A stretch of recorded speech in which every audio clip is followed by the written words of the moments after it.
Hello everyone, welcome to Social Decoded by Anjali. Do subscribe to the channel. Let's start. आज हम research methodology की एक बहुत ही human centred और fascinating topic को डिस्कस करेंगे, लाइफ हिस्ट्री मेथड। लेक्चर शुरू करने से पहले एक सिंपल क्वेश्चन, अगर मैं आपसे पूछूं कि आप आज जो भी हैं क्या सिर्फ आपकी करंट डिसीजन की वजह से हैं या फिर आपकी childhood, family, school life, friends, struggle, success और फेल्योर भी आपको सेव करता है? ऑब्वियसली सेकेंड ऑप्शन है ना। और इसी आइडियाज़ पर बेस्ड है लाइफ हिस्ट्री मेथड। एक रियल लाइफ सिचुएशन इमेजिन करो कि सोचिए आप एक रिटायर्ड टीचर से मिलते हैं। आज वो रिस्पेक्टेड टीचर हैं, लेकिन उनका बचपन कैसा था? क्या चैलेंजेस फेस किए उन्होंने? फैमिली बैकग्राउंड कैसा था? एजुकेशन की जर्नी कैसी थी? किन इवेंट्स ने उनकी थिंकिंग बदली? ये सब समझने के लिए ना रिसर्चर सिर्फ क्वेश्चनेयर नहीं भेजता, वो उनकी पूरी लाइफ स्टोरी सुनता है और इसी प्रोसेस को हम कहते हैं लाइफ हिस्ट्री मेथड। सबसे पहले हम बात करते हैं लाइफ हिस्ट्री क्या है। सबसे पहले मीनिंग समझते हैं। लाइफ हिस्ट्री मेथड ना एक क्वालिटेटिव रिसर्च अप्रोच है जिसमें रिसर्चर किसी इंडिविजुअल की लाइफ एक्सपीरियंस को डिटेल में कलेक्ट और एनालाइज करता है। सिंपल डेफिनेशन से अगर हम समझें तो ये मेथड किसी पर्सन की कहानी के थ्रू उसके एक्सपीरियंस, बिलीफ, एक्शन और आइडेंटिटी को समझने की कोशिश करता है। इम्पॉर्टेंट पॉइंट ये है कि ये फोकस सिर्फ एक इवेंट पे नहीं होता, इसका फोकस पूरी लाइफ जर्नी पे होता है। अगर मैं आपसे पूछूं कि मैं एक सवाल करती हूँ कि अगर आपको समझना हो कि एक सक्सेसफुल आईएएस ऑफिसर की थिंकिंग कैसे डेवलप हुई, तो आप क्या देखोगे? करंट पोजीशन ना, या उसका चाइल्डहुड कैसा रहा, एजुकेशन कैसा रहा, स्ट्रगल क्या है, फैमिली एक्सपीरियंस, एग्जैक्टली आप ये सब देखोगे, है ना। तो लाइफ हिस्ट्री मेथड ना सेकेंड अप्रोच को फॉलो करता है। Let's talk about its origin. Okay, अब थोड़ा ना हिस्ट्री देखते हैं। लाइफ हिस्ट्री मेथड को डेवलप ना मेनली सोशियोलॉजी और एंथ्रोपोलॉजी में हुआ है। 20th सेंचुरी के बिगनिंग में रिसर्चर ने रियलाइज़ किया कि नंबर से ना हर चीज़ समझना पॉसिबल नहीं है ना। तो कभी कभी ना इंडिविजुअल जो है स्टोरीज़ सोसाइटी के हिडन रियलिटीज़ को भी रिवील करता है, पर्सन के स्टोरीज़, है ना। अब इसके लिए ना विलियम थॉमस और एक जेनिक करके थे जो एक polish peasant in Europe and America में, उसके नाम की एक फेमस उन्होंने किताब लिखी थी, स्टडी की थी उस पर। उस कंट्रीब्यूशन का क्या नाम था? The Polish pageant in Europe and America. और ये कौन थे जिन्होंने इसको लिखा था? वो थे this person, William Thomas and Znaniecki something. Okay, उन्होंने ना इमिग्रेंट्स की लाइफ स्टोरीज़ को एनालाइज किया और ये रिसर्च लाइफ हिस्ट्री मेथड का क्लासिक एग्जाम्पल मानी जाती है। थिंक अबाउट इट, एक माइग्रेंट वर्कर की ना लाइफ स्टोरी हमें माइग्रेशन के स्टैटिक से ज़्यादा डीप अंडरस्टैंडिंग दे सकती है। क्यों? क्योंकि ना नंबर ना सिर्फ फैक्ट बताते हैं, स्टोरीज़ एक्सपीरियंस बताती है। ठीक है, अब बात करते हैं इसका पर्पस क्या है। पर्पस क्या है, इम्पॉर्टेंस क्या है। अब सवाल आता है कि लाइफ हिस्ट्री मेथड ना इम्पॉर्टेंट क्यों है। पहला कि ये डीप अंडरस्टैंडिंग में हेल्प करता है, ये इंडिविजुअल की लाइफ को ना डीपली समझने में हेल्प करता है।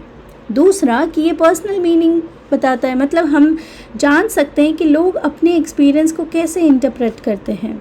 फिर ये कि सोशल स्ट्रक्चर का इम्पैक्ट, मतलब फैमिली, कास्ट, क्लास, जेंडर और एजुकेशन इंडिविजुअल लाइफ को कैसे सेव करता है, ये भी बताता है। सोशल चेंज स्टडी करता है, मतलब टाइम के साथ सोसाइटी और इंडिविजुअल दोनों कैसे चेंज हुए, ये भी बताता है। ये वॉइस टू मार्जिनलाइज्ड ग्रुप, जो लोग ना जनरली सोसाइटी में अनहर्ड होते हैं ना, उनकी स्टोरी सामने आती है। एग्जाम्पल जैसे मान लो अगर कोई रिसर्चर स्ट्रीट वेंडर की लाइफ स्टडी करे तो वो सिर्फ ना इनकम नहीं देखेंगे, वो उनकी ड्रीम्स, स्ट्रगल और सर्वाइवल स्ट्रैटेजी भी समझेंगे। Okay, let's talk about it's type of life history method. Okay, life history method के डिफरेंट फॉर्म्स होते हैं। पहला कि ये फुल लाइफ हिस्ट्री है, मतलब पर्सन की पूरी लाइफ जर्नी बर्थ से प्रेजेंट तक। दूसरा कि ये ओरल हिस्ट्री है, मतलब कि लाइफ स्टोरी ना इंटरव्यू के थ्रू कलेक्ट की जाती है। तीसरा कि ये ऑटोबायोग्राफी होती है, मतलब पर्सन ना खुद अपनी स्टोरी लिखता है। फोर्थ है कि ये पर्सनल नैरेटिव होता है, मतलब लाइफ के किसी स्पेसिफिक इवेंट का या एक्सपीरियंस पर ये फोकस है ना। एग्जाम्पल जैसे इमेजिन करो, अगर किसी स्टूडेंट से सिर्फ उसके एग्ज़ाम प्रिपरेशन जर्नी डिस्कस की जाए तो ये पर्सनल नैरेटिव होगा, पूरी लाइफ हिस्ट्री नहीं, है ना। फिर आता है इसमें क्या स्टेप्स फॉलो करते हैं to conduct life history research. सबसे पहला कि ये सेलेक्ट करता है पार्टिसिपेंट को, यानी कि सबसे पहले ना चूज़ किया जाता है कि ऐसा पर्सन जिनके एक्सपीरियंस रिसर्च के लिए मीनिंगफुल हो। सेकंड है बिल्डिंग रिपोर्ट, यानी ट्रस्ट बिल्ड करना बहुत इंपॉर्टेंट है। कोई भी अपनी पर्सनल स्टोरी स्ट्रेंजर को तो नहीं बताएगा, है ना। थर्ड है डेटा कलेक्शन, मतलब इंफॉर्मेशन कलेक्ट की जाती है through interview, diaries, letters, photograph, documents, है ना। Then the fourth one is कि रिकॉर्डिंग स्टोरी, ऑडियो रिकॉर्डिंग या वीडियो रिकॉर्डिंग, फील्ड नोट्स, ये सारे। स्टेप 5 है ट्रांसक्राइबिंग, यानी इंटरव्यू को ना रिटन फॉर्म में कन्वर्ट करना। स्टेप 6 है एनालिसिस, मतलब थीम्स और पैटर्न को आइडेंटिफाई करना। एंड देन स्टेप 4 है राइटिंग द लाइफ हिस्ट्री, यानी कि फाइनल स्टोरी प्रेजेंट करना। अब ना एक एग्जांपल से इसको समझते हैं, ठीक है। कि सपोज़ आप अपनी ना ग्रैंड मदर की लाइफ स्टोरी रिकॉर्ड करते हो, उनका चाइल्डहुड कैसा रहा, उनकी शादी कैसे हुई, एजुकेशन अपॉर्चुनिटी मिला था या नहीं, सोशल चेंजेस उनके वक्त क्या थे, टेक्नोलॉजी आई थी नहीं थी, फैमिली लाइफ कैसी थी, ये सब डॉक्यूमेंट करना एक लाइफ हिस्ट्री रिसर्च बन सकता है। So let's talk about sources of data. Life history method में डेटा जो है ना सिर्फ इंटरव्यू से नहीं आता, सोर्सेज बहुत डाइवर्स होते हैं। इंटरव्यू पहला ऑब्वियसली सबसे कॉमन सोर्स है, ठीक है।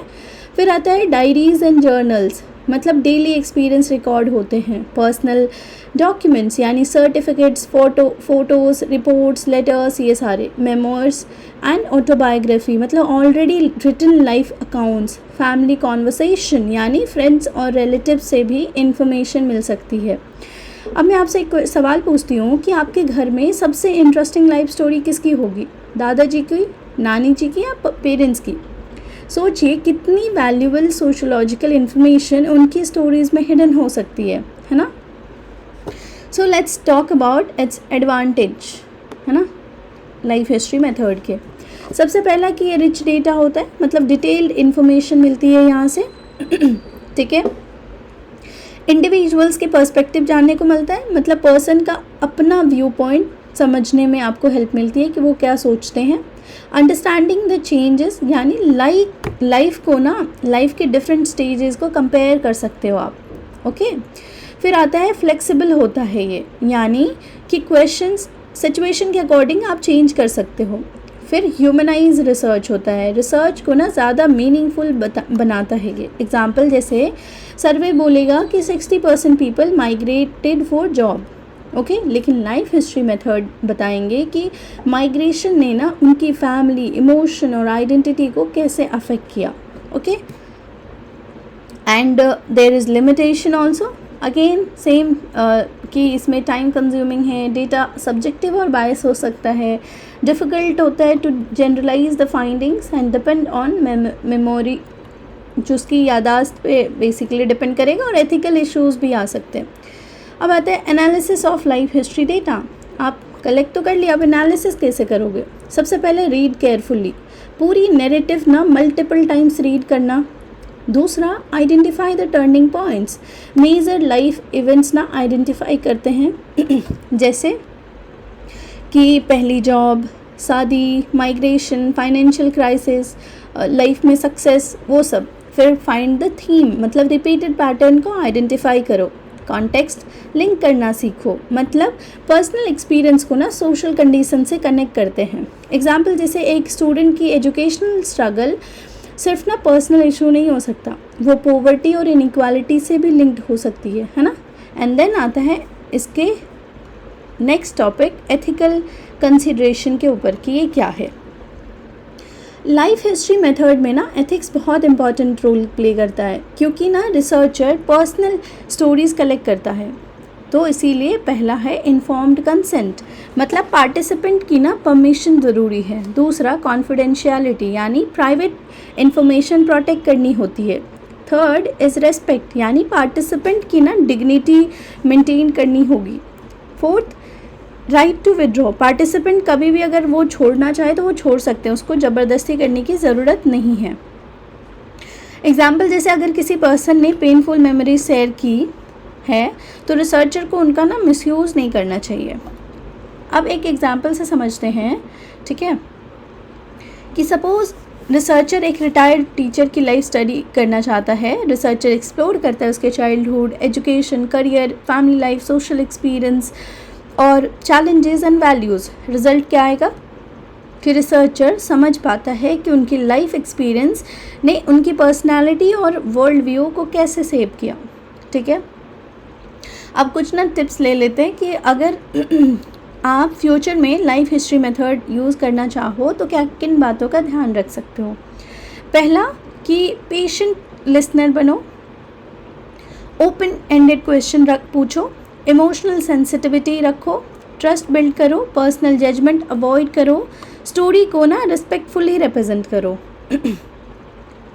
लाइफ हिस्ट्री मेथड वर्सेस सर्वे की अगर हम डिफरेंस देख लें तो एक इम्पॉर्टेंट कंपैरिजन ये है, दिस वन, ओके। सर्वे ना क्वेश्चन फिक्स्ड होता है, डेटा न्यूमेरिकल होता है, लार्ज पॉपुलेशन कवर करता है। Life history method open ended होता है, डीप अंडरस्टैंडिंग देता है, इंडिविजुअल एक्सपीरियंस पर फोकस करता है। एग्जाम्पल जैसे सर्वे, कितने स्टूडेंट फर्स्ट जनरेशन लर्नर हैं। लाइफ हिस्ट्री बात करेगा कि फर्स्ट जनरेशन लर्नर होने के एक्सपीरियंस कैसे होते हैं। ठीक है, तो ये डिफरेंस है। Let's quickly recap. आज हमने देखा कि इसका मतलब क्या होता है लाइफ हिस्ट्री मेथड। तो बेसिकली ये डिटेल्ड स्टडी है ना, किसी के पर्सनल के लाइफ के ऊपर, है ना। ओरिजिन देखा, इम्पोर्टेंस देखा, रिसर्च प्रोसेस देखा हमने, ठीक है, स्टेप्स देखे सारे, एडवांटेज देखे इसके, एंड लिमिटेशंस देखे, ये सब एक एग्जाम्पल से भी देखा, और किन किन बातों का ध्यान रखना चाहिए ये भी देखा हमने। सो लाइफ हिस्ट्री मेथड हमें ये समझाने में हेल्प करता है कि इंडिविजुअल की पर्सनल स्टोरीज़ एक्चुअली ना सोशल रियलिटी को रिफ्लेक्ट करती है, और हर लाइफ एक डेटा सोर्स है, हर एक्सपीरियंस एक सोशोलॉजिकल इंसाइट है, और हर स्टोरी के पीछे सोसाइटी का एक डीपर ट्रुथ छुपा हुआ है। So everyday life has a story, every story has meaning, and every meaning helps us understand society a little better. So thank you everyone. यहाँ पे ये लेक्चर ख़त्म होता है। If you like this lecture, do subscribe to the channel. Till then keep learning. Thank you so much.